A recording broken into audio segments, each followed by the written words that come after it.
All right, let's dive into this VPD thing. Yeah. You're obviously here because you're all about uh, cultivating some seriously next level cannabis.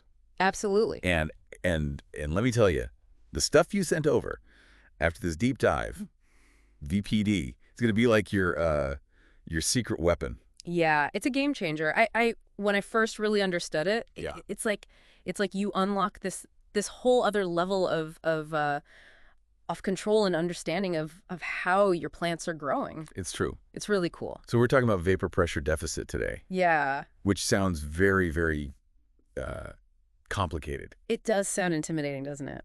It really does. But actually, when you break it down, Right. like we all know, a sponge can only hold so much water before it's just like dripping. Right. Exactly. Yeah. Air's kind of like that too. And VPD is basically telling us how much more moisture the air could be holding. It's that potential, right? Like how much more can the air actually absorb Right. before it's completely saturated? Yeah. Exactly. And that potential is what drives so much of how your plants are functioning. That's so interesting because one of the things the sources you sent over mentioned was this optimal transpiration rates, Right, right. which again kind of sounds very That technical. sounds very scientific, yeah. But it's basically, like you said, it's the plant's like sweat rate. Yeah, exactly. It's Yeah. it's how much water vapor the plant is releasing out of its leaves. And why do we care about the plant's sweat rate? Well, so just like, we don't want to be too sweaty, we don't want to be too dry. Right.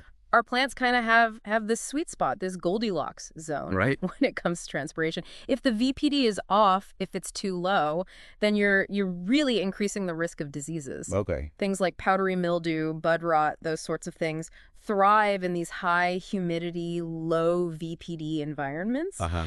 But if your VPD is too high, then you're basically slowing down the plant's growth. Yeah, because it can't transpire effectively. It's like us trying to cool down on a really humid day.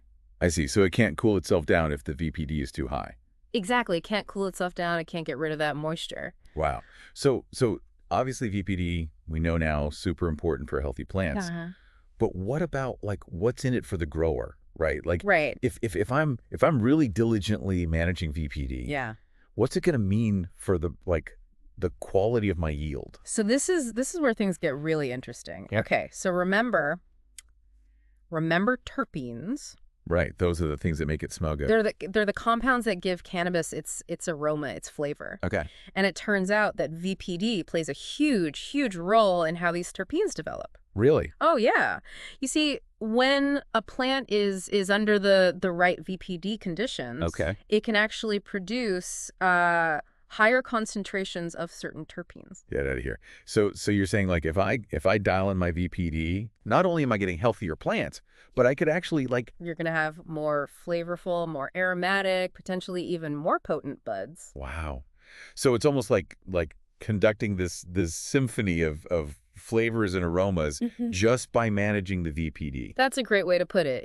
It's all about fine-tuning that environment to really allow those terpenes to flourish. That's amazing. So it's clear VPD is not just some Yeah. kind of like technical thing that we can just ignore. Right? Yeah. This is essential stuff. Absolutely. And we've just kind of scratched the surface here. There's so much more to explore. Like think about the different VPD ranges for the different growth stages of your plant. Oh, right. How VPD interacts with other environmental factors like temperature and humidity. Yeah. And even, how you might tailor your VPD strategy for different strains. So there you have it. VPD, definitely not just some technical jargon. It's a complete game changer for anyone who's really serious about cultivating, top shelf, amazing cannabis. Absolutely. And don't be afraid to experiment a little bit. See what works best for your specific setup, your specific environment. And who knows, you might even find, once you understand these principles of VPD, it might even you might even be able to apply it to other plants that you're growing. Exactly. Well, awesome. This has been incredibly insightful, I think. My pleasure. And thanks to all of you for joining us for this deep dive. Until next time.